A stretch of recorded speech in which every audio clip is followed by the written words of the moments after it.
Takulandirani pano pa Malawi Live Today. Lelo takubwereseraninso Bon Kalindo. Bon Kalindo, ukuti chani lelo? The DC. Lero pokhala kuti ndila Mulungu mundilole a Malawi ndikalemekeze Mulungu chifukwa potisunga ndi moyo tonse, komanso mukandilole kuti ndikalankhule chilungamo powayimirira anthu ovutikawo, anthu osaukawo, amene ali ndi ziphinjo zoopsa, amene ali ndi nkhawa, amene amakhumbakhumba dziko lawo lili bwino, amene amakhumbakhumba akulankhula chakumtima koma mwina amalephera. Lero tilankhula nkhani zazikulu zitatu, ndipo mu nkhani zimenezi muli nkhani za Prophet Bushiri, zimene anthu ambiri mwandiyimbira mafoni, kunditumizira mameseji, kundifunsa makamaka pamene Bushiri zamveka kuti tsopano khoti lamulamula kuti akayankhe milandu yake ku South Africa. Ndipo anthu ambiri nkhani imene akuyilankhula m'malo osiyanasiyana m'masamba anchezo, komanso ma-activist ena ayilankhulanso nkhani imeneyi. Komabe anthu ambiri mwandiyimbira mafoni kuti kodi inu a DC maganizo anu ndi otani pa nkhani ya Prophet Shepherd Bushiri amene akufunidwa ndi dziko la ku South Africa. Ndafuna ndikusimikizireni a Malawi kunena kuti mafunso anu, nkhawa zanu zimene muli nazo, ine ngati president wa anthu osauka ndili wokonzeka lero kuti ndikaziyankhe. Koma mwina tisanapite ku nkhani imene ya Prophet Bushiri, mundilole kuti ndipite ku area 30 kumeneku ndi kulikulu la polisi, makamaka ndikalankhule ndi wamkulu wa polisi amene akutchedwa kuti Mai Yoram, amene wawa ndimafuna ndikupempheni kunena kuti polisi kumveka ni nkhani zonyasa kwambiri, ndipo a Malawi ambiri chikhulupiriro kwa polisi chayamba kuchoka pang'ono ndi pang'ono. Ndimati ndikupempheni mama wa uno mupite pandilande mukawalankhule aosi akundilande kuti azikhala ndi umunthu, makamaka akagwira anthu, chifukwa tu munthu amene ali mu sero ndiye kuti amakhala kuti ndi oganiziridwa, sikuti iyeyo ndi olakwa ayi, pokapokapo khoti limupeze. Kundilande kusero kuli mwana wang'ono amene ali ndi chotupa m'mimba mwake, ndipo achipatalana achita recommend kuti mwana ameneyi apite ku Queens akamupange operation. Nkhani ndiyonena kuti mwana wang'ono wa zaka 11 ngati sali 12 anagwidwa ku Chapima Heights ku chakumachedwa ku Chapima Heights. Tikamaenda kupita chakuchirimba uko, mwana ameneyo anagwidwa ataba laptop, ataba ndi katundu wina, ndipo atapita pa court mwana amene anamutumiza ku Vumbwe Reformatory Center chifukwa ndi mwana wang'ono. Koma akwavumbwe kuja atamuona mwana uja amene akuchitira struggle, anapita nayenso kuchipatala. Atapita naye kuchipatala anena kuti mwana amene ali ndi chotupa m'mimba, ndipo adapereka date yokuti mwana amene akampange operation. Ndiye ataona kuti kwa Vumbwe ndi kutali, mwana uja anakamusungisa ku polisi ya Kundilande, kumene aosi yake kuzafika siku la lero pa 5 mwezi mwana uja akumukaniza kuti apite kuchipatala akampange operation. Uthenga umene ukuchokera pandilande pompo osakhalanso kwa anthu amba iyayi koma kwa polisi, chifukwa zikumveka kuti osi ameneyi kupatula nkhanza zimene akuonesera kwa mwana ameneyi, komanso a polisi amapangidwa nkhanza oti kungochedwa kuntchito ndi a minute amapereka jibalo ngati akupereka jibalo cha ku secondary school kapena kwa mwana wa ku primary. Tinafuna kuti pena budget ziphunzitsana mu polisi muzikhala reform.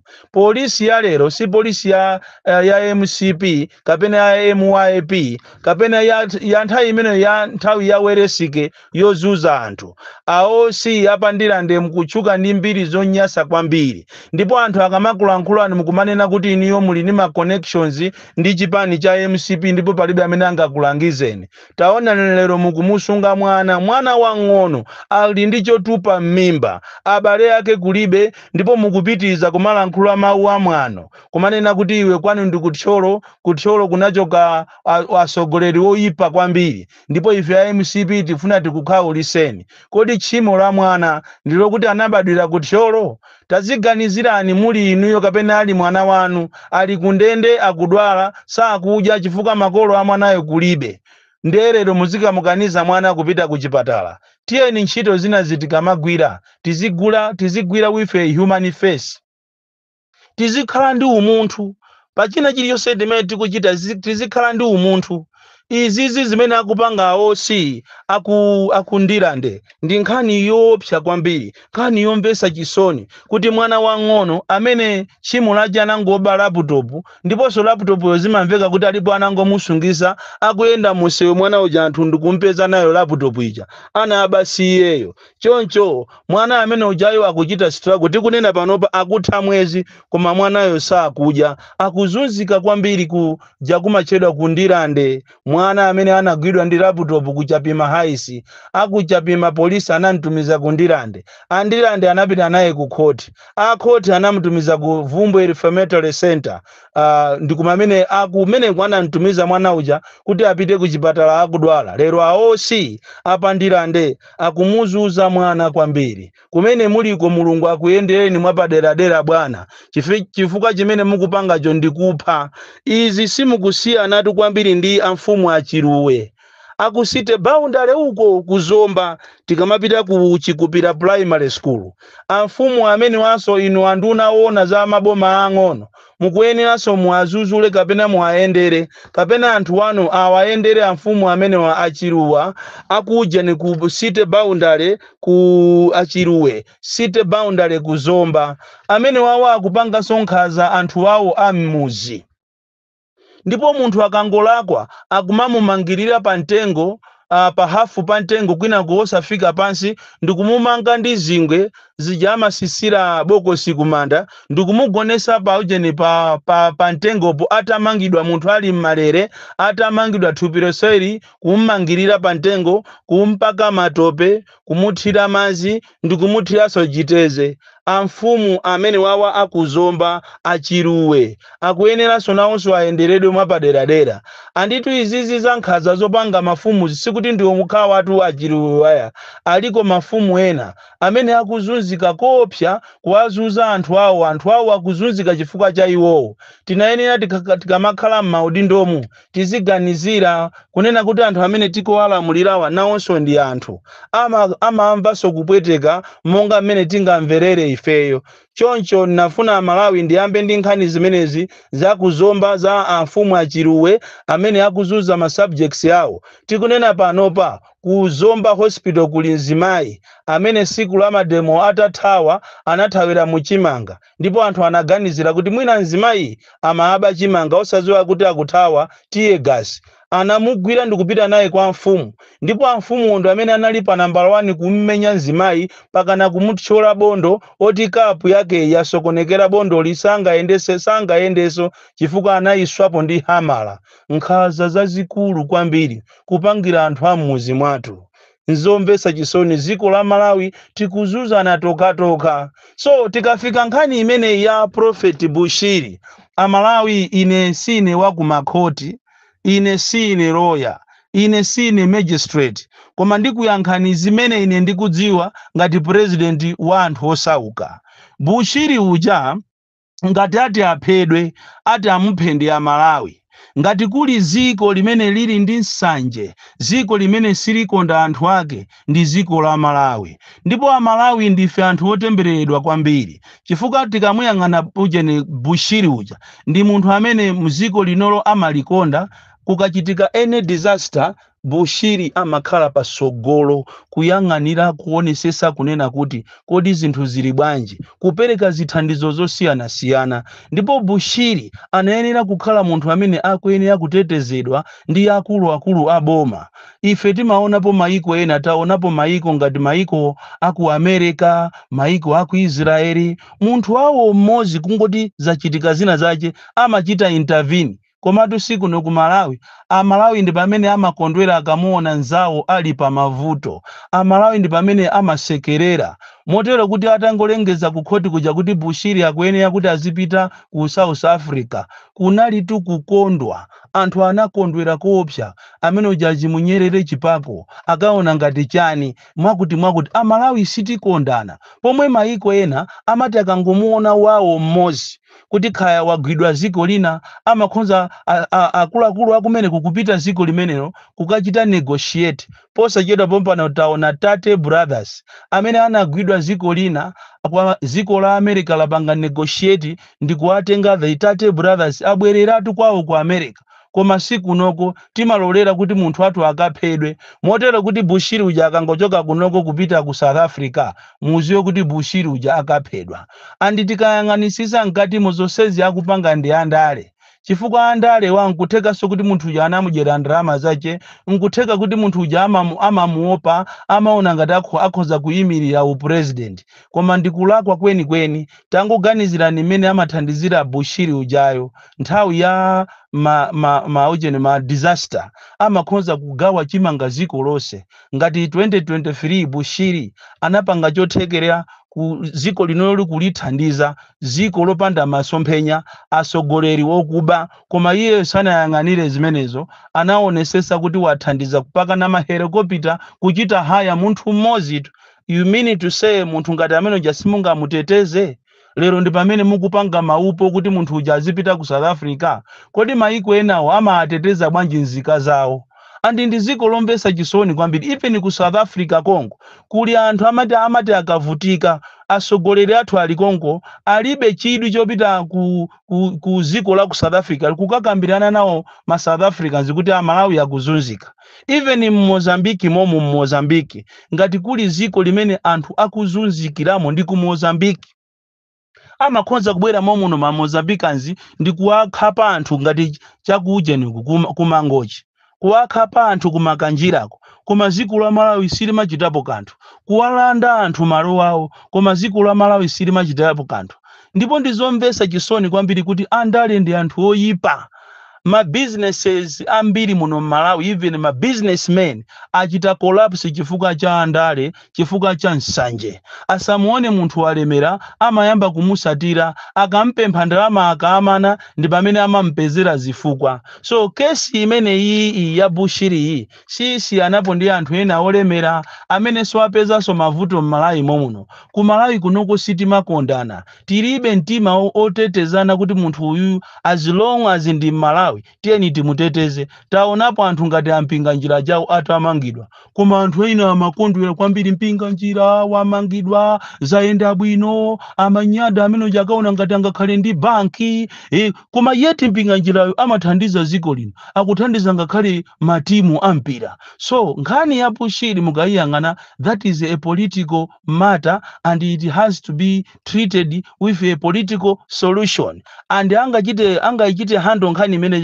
ndi aboma koma aboma achendani aboma okuba aboma ansanje nkutheka sokuti amene akuyitirira nkhani imene iyi majuisi kuyithira mu sugar ndi nchere ndi andale omwewo akufuna athanene munthu ujawo. Ziko la South Africa ndi ziko la nkhanza kwambiri mukanakhala ena anzeru mukananena kuti uyuyu ndi wathu we should not touch him uyuyu ndi nzika yakuno inu ngati mukufuna bwerani tizayimbirane muzamuyimbe milandu konkuno ndiye kuti zonse zikanayenda bwino koma mukuziwa inu kuti ziko la South Africa ndi yankhanza deire mmamva kuphedwa kwa Amalawi deire mmamva kuzunzika kwa Amalawi. Lero mukumutenga munthu wanu kuti mukampereke ku South Africa kumene koko definitely akampasa unfair treatment ndiponso mwina akamwalira konko ndiye mukufuna akamwalira akamabwera konoko muuza tinyasa kuti no we are very very touched we are very sorry to lose him. Inu zisiru kwambiri. Why can't you bring about a conducive environment a win-win situation yonena kuti uyu ndi nzika ya Malawi inunso ukobweresani anthu anu tizakambire konkuno mulandu ifeyo sitikukana mulandu oya and ine sindikunenanso kunena kuti Bushiri yosanalakwa nkutheka analakwa komano muziko limene mukumpitisa munthuyu mukumpitisa kumanda mukumpitisa komupha ndipo amalawi sitikondana amalawi ndi uja mwanace anafera konkuno chifukwa cha uchisiru wa anthu ena amboma kuti angomulola mwana apite ku chipatala anamukaniza chifukwa cha nkhani za ndale lero mwana uja anatayika. So nkhani iyi ya Bushiri sitikufuna kulowerera makhoti koma tikungofuna tinene chilungamo kunena kuti amalawi sitimakondana sitimanyadirana timakondwera tikamuona nzathu ali m'mavuto asakwere galimoto yace yabwino pakana kumusatira pakana a Interpol. Ndi madabwa kuti pakali panopa kuno ku Malawi ndi ziko lophweka limene olo anthu amankhoza kungobwera kunena kuti tabwera kuzamfufuza munthu inu ndikumpasa okay. Iniyo kodi galimoto yanu itabedwa munomo ndikupita ku South Africa iniyo mungapite ndikukayitengako itapita ku Nigeria mungapita ndikukayitengako. Ziko la Malawi ndi ziko lopepera kwambiri la anthu asogoleri ofoira kwambiri anthu amene amangololera china chilichonse. Even olonkhani ya malo kumene munati muisatire mpeza kuti malo ambiri akutengedwa ndi anthu obwera anthu obwera koma kumazifusa kuti kodi inu mungakapeze malo ku Zambia mungakapeze malo ku Nigeria ku Kenya mungakapeze malo ku South Africa mukapeza kuti zonsezo kulibe.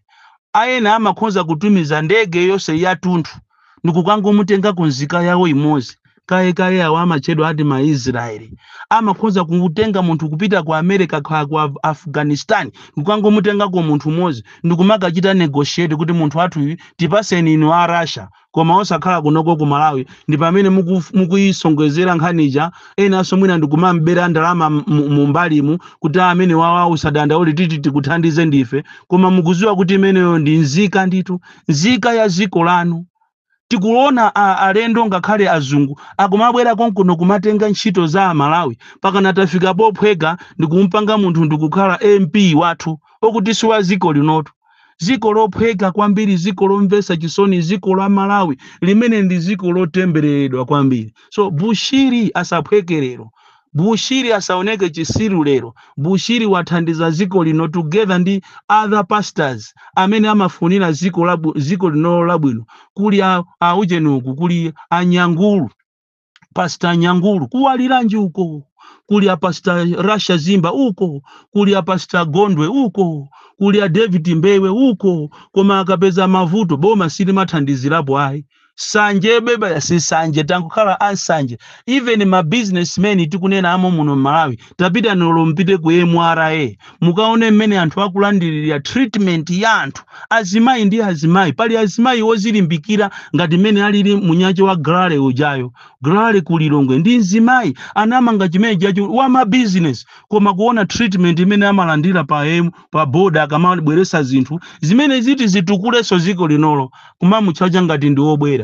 Tapita ni ku Mozambique boda kumuloza uko kumukaone mmene anthu akuvutikira amalawi kuli nzimayi wina ache kumene koko amayi yawo amapanga business yawo yolowesa munomo flower amayi amene owo akuyemwara zina lawo ndizachula kusogoloko koma akupanga nkhanza anthu akulimbuli akupanga anthu nkhanza akumuloza kumadabwa kuti akoma amene ndi Malawi. So amalawi timapwetekana tokha ngati nene ngapeze mavuto muziwe kuti wakandipachika ndi Malawi koma kuona mavuto omwewo opanga nzungu ndiye ndikumamusekerera. So Bushiri ujayo mavuto amene akuonawa akuwaona mavuto amene achifuwa cha Malawi tilibe chikondi ya Malawi wina ndi nzache timasekerera anthu obwera sitikondana sititetezana so amene ujayo asazabwere kuno atamwalira azakamwalira muzaona zimene atazapange pakanatu God of honor pakana state funeral lero mkulephera kumuteteza uje ni Bushiri uja kaya mukuopa jani